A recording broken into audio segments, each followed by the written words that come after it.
Hello दोस्तों, आज की इस वीडियो में जो हमारा क्वेश्चन है हिंदी उपन्यास की परंपरा में प्रेमचंद्र का स्थान निर्धारित कीजिए। तो इस वीडियो में इस क्वेश्चन का आंसर बताऊंगा। इम्पोर्टेंट क्वेश्चन है, एग्जाम में पूछा जाएगा 19 मार्क्स का, तो वीडियो को लास्ट तक देखिएगा। सबसे पहले आंसर में लिखेंगे हिंदी उपन्यास साहित्य के विकास में प्रेमचंद्र का स्थान अत्यंत महत्वपूर्ण और विशिष्ट है।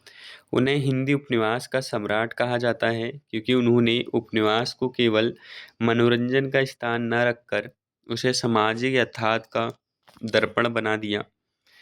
प्रेमचंद से पूर्व हिंदी उपन्यासों में कल्पना, तिलिस्म, एआरी तथा रोमांच का प्रभाव अधिक था। देवकी नंदन खत्री जैसे लेखकों ने पाठकों को आकर्षित अवश्य किया, परंतु समाज की वास्तविक समस्याओं का चित्रण अपेक्षाकृत कम था। प्रेमचंद ने इस प्रवृत्ति को बदलते हुए उपन्यास को यथार्थवाद की दिशा प्रदान की। प्रेमचंद के उपन्यासों में भारतीय समाज का सजीव चित्रण मिलता है। उन्होंने किसानों, मजदूरों, स्त्रियों, दलितों तथा शोषित वर्गों की समस्याओं को गहराई से प्रस्तुत किया।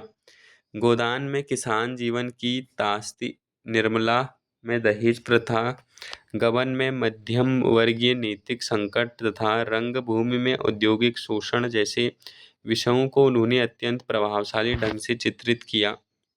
उनकी भाषा सरल, सजीव और बोलचाल के निकट है, जिससे उनकी रचनाएं जनसामान्य तक सहज पहुंचती है। उन्होंने साहित्य को समाज सुधार का माध्यम बनाया और अपने उपन्यासों के माध्यम से नैतिकता, मानवता और सामाजिक न्याय का संदेश दिया। प्रेमचंद्र का एक अन्य महत्वपूर्ण योगदान यह है कि उन्होंने चरित्र चित्रण को गहराई प्रदान की। उनके पात्र केवल काल्पनिक नहीं लगते, बल्कि वास्तविक जीवन के व्यक्ति प्रतीत होते हैं। होरी, धनिया, गोबर जैसे पात्र आज भी भारतीय समाज के प्रतिनिधि रूप में देखे जाते हैं। इस प्रकार प्रेमचंद ने हिंदी उपन्यास को नई दिशा, उपदेश और गहराई प्रदान की। उन्होंने इसे कल्पना से निकालकर यथार्थ की धरती पर स्थापित किया।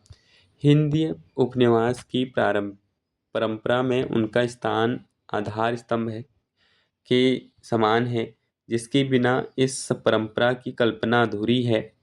उनके योगदान के कारण ही हिंदी उपन्यास विश्व साहित्य में अपनी सशक्त पहचान बना सका।